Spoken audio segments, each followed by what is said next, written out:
Auburn football has given its fans something to look forward to for future non-conference opponents. The Tigers have set up a future series with a traditional ACC power. Let's take a look at who that is and what it means for Auburn football's future. My name's Kyle, and the owner and the editor of the E2C network, where the Auburn family speaks. Our content here on our podcast network as well may tend to be Auburn sports heavy, but if it's orange and blue, it's what we do. Check out the links in the description for ways to help support our content. Thank you to members of the Booster Club like Linda Bird, who help produce videos like this. Auburn football has announced a home-and-home series with the Miami Hurricanes that will begin in 2029 and complete in 2030. This is exciting news for Auburn Tiger fans who've been wanting and chomping at the bit to find more information about who Auburn might be playing far off into the future. This adds to an already very good list that is diverse with future non-conference opponents that includes the likes of Penn State this year and next year, and then California for a home-and-home, Baylor, UCLA, and now Miami. A very solid list of teams that are either on the rise or traditional powers that will still be formidable opponents.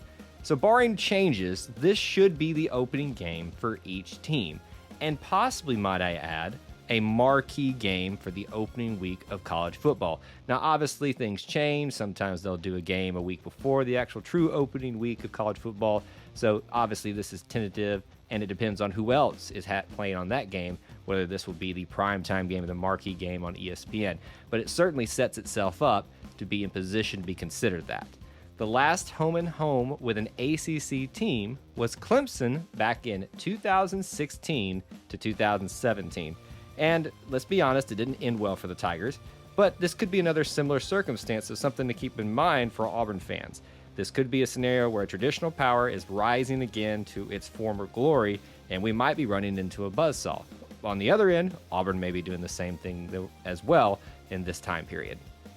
I do think this is a favorable matchup for both teams because they are both on the rise, both traditional powers, and have very passionate fan bases. It's going to be great to have all of that combined into a two-game home-and-home series that I think is going to be very exciting. A couple of takeaways for you that I just have off the top of my head about the announcement. Takeaway number one, no Rhett Lashley reunion. Now, I know what you're thinking, why does this even matter? But believe it or not, it probably does matter to a lot of Auburn fans. If you're currently listening to this or even listening to this off into the future, just know at this current time that Rhett Lashley is their offensive coordinator. And I think a lot of Tiger fans saw this announcement like, oh great, a Rhett Lashley reunion. Probably not going to happen. He's very much a rising star in the coaching rankings and will likely have accepted a head coaching position at that point if he continues on his trajectory. I doubt that we'll see him as part of the Miami Hurricanes unless he is the head coach at that point.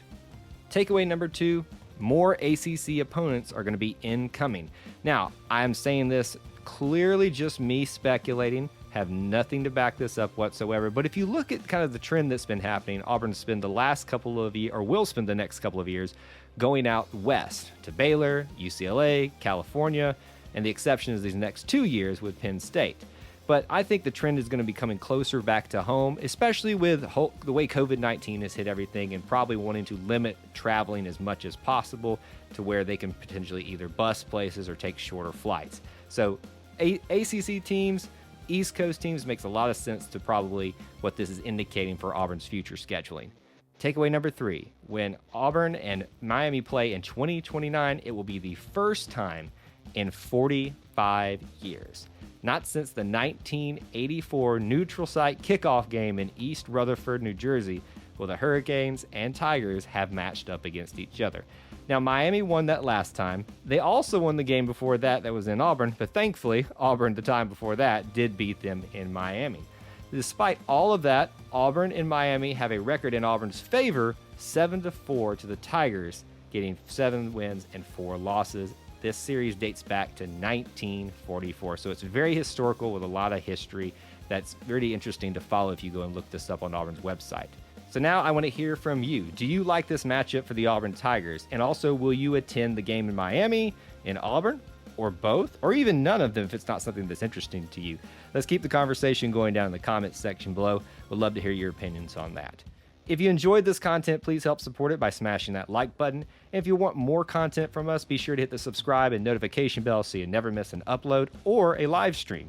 There's also other ways to help support us as listed in the description of this video, such as the E2C Network Booster Club for as little as $1 a month. Thank you for tuning into the E2C Network, where the Auburn family speaks.